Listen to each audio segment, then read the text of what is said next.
Mike, what's up? Hello, folks. How's it going? All right, Good to great. see you Good again. to see you again. Diane, how are Yeah, you? good. Good to see you. So this is the old library. Yep, he's the old library. Castle. Museum. Yep. All right, well, show us All in. right. Yep.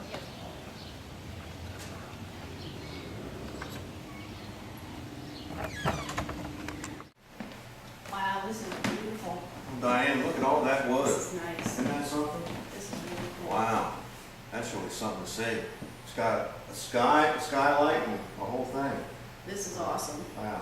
Well, Wendy is not here tonight. As you can see, Diane is taking her place, although nobody, Nobody can take I this mean, place. nobody could take Wendy's place. But she's got family obligations and she's going to the Caribbean to look for ghosts. That's correct. I don't know. She's actually going to go to the beach. So I guess if there's beach ghosts, she'll probably She'll find find them. them. Absolutely. Yeah, yeah.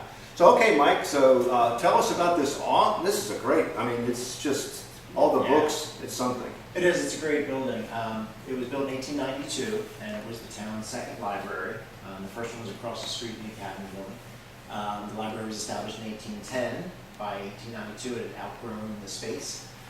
So an architect from Philadelphia named Frank Furness was hired to design this building. And as soon as it was finished, the library came in. Up on the second floor, we have many of the original library books from the 1810 library. And this building continued to function as a library until 1965, when the town built its third library, and that's over on Delaware Street. That's the location of our current library now. Wow. So we are a town that likes to read. We love our history. Right. The archives here, some of these books are original to the building itself. Yes, the books date probably back into the 18th century and Right. throughout the 19th century. They do compromise sort of what's left of the original library holdings. It's about 3,000 volumes roughly. We're in the middle of a cataloging project right now. Okay. And many of the sort of distinguished gentlemen of the time that started the library company in 1810, like George Reed and Thomas Stockton, Right. gave some of their books from their personal Right. Now, libraries. my understanding is, they had a library at Fort Delaware too. Okay. And my understanding is there might be some books here from there. Oh, okay. It's, I don't know. it's possible. Yeah, well, maybe we'll find out in the catalog. Well, that'd be great, because the Fort Delaware people would love to know that. Yeah. If you have any here. At some point, we'll be able to get that catalog into a database. Yeah, because they did Available. exchange things, it's close enough where. Well, yeah, there was a lot of interchange between Newcastle people and Fort Delaware. Right, During- right. During the war. Yeah, exactly. So you really could have something here that was from there. There we go. Very, very cool. I know paranormally you don't have too many stories about this place, right? This building, I'm not aware of any. Right. Again, it functioned as a library until 1965. Between 1965 and the 70s, I'm not sure what happened. At one point, it became an apartment for a Oh, woman okay. who was an artist. She was a sculptress. Okay. And she lived here until she died in, I think, the early 1980s. Okay. And then at that time, the Historical Society became a tenant in the building. Right. And now we use it for exhibits. Well, I know, throughout my street, it's rumored to be, but whether it's not or not, it's another thing. The thing of it is, it's a museum. So no one's ever really been here at night. No, except for that time when it was the lady was actually living here. Yeah, so we don't know for sure. Yeah. And that's what makes it great. You got all these old books, Oh, yeah. History. How many hands touch these books? And how many, you never know. The energy. You never know. The energy of it all, you never know what you're going to get when you go into a place like this. So we hopefully have a good night. We're definitely going to put some cameras in here for sure. You're going to show us around the rest of the place. We can go upstairs. Want to go upstairs just up here? Sure. Okay, that'd be great. Yep, let me grab a key. Okay. All right. Good. Come on up. Thank you. Wow. These are really cool.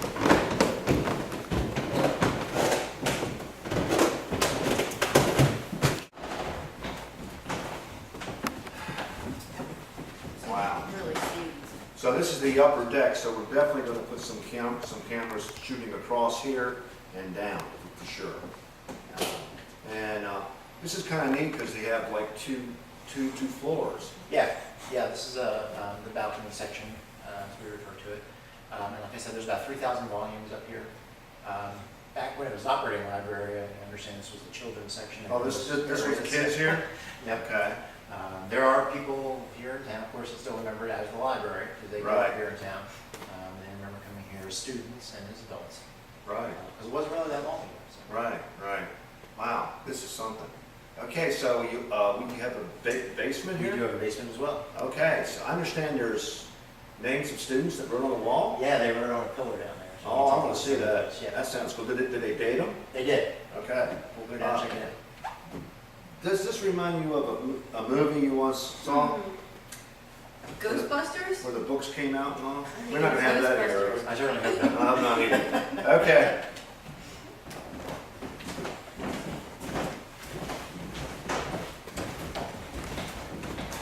Then on down. Signatures from the library. We have someone who wrote the 1929 junior class right here.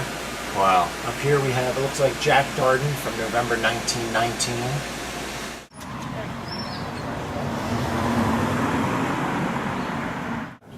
All right, so we are in the Dutch.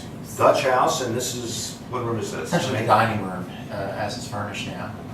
And the Dutch house we've dated to between 1690 and 1710. Wow.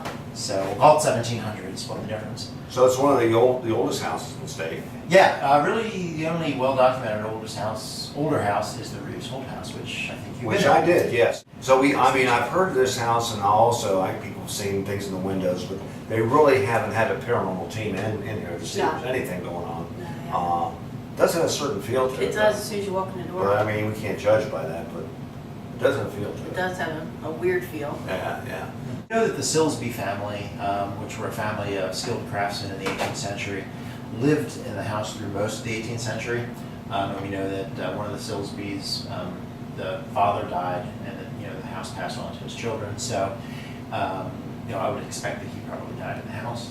Wow. So you'll find out. We're taking, this is the kitchen, This is the current kitchen, yes, indeed. judging by the food on How it. can you then. tell? Judging by the fake food on the table, yeah, absolutely. Yeah, exactly. Don't eat any of that. Don't eat it; it's a little stale. You might break one of your teeth. It looks pretty good though. It does look good. It does look good. Yeah. Yeah, so this is the addition that was put on in 1725. Okay. When it was put on, this was the formal parlor of the house. Okay. And on the other side of the room was a sort of a storage area, unheated storage area, separated by another one of those board walls. Wow. So Wow. very small. Very cool. If you can believe it, at one point, about 1810, there were actually 9 people living in the house. Yeah. A family of 5, a couple of free blacks, and at least one enslaved Right. individual. Okay. Yeah, so we'll talk about it, indentured, we'll talk about slaves, and we may try on some of those wooden shoes over there. Oh, sure, you go clomping around. Rick Well, said you he's never gonna know, tap you dance. could get something going with shoes. Yeah, I guess you could. I mean, that's a nice hook to do You like that. to tap dance, don't you? Well, yeah, not You show tonight. off. It was originally the master bedroom when the house was constructed. So it has changed use over time, but currently we interpret it as a parlor. You can see the bark on it still. Yep, still on there. Awesome. And the original choice according to the helm. Wow, so you realize how old these That trees are? is very, very, hundreds of years old. That's awesome. They've still got the bark on them. That's awesome. That's really something. I've never seen that I've never before. seen real cool, isn't it? Upstairs? We're upstairs in one of 2 bedrooms that's up here on the 2nd floor. And this is again one of the later changes to the house. Originally this would have been just a half a story loft we couldn't stand up straight in.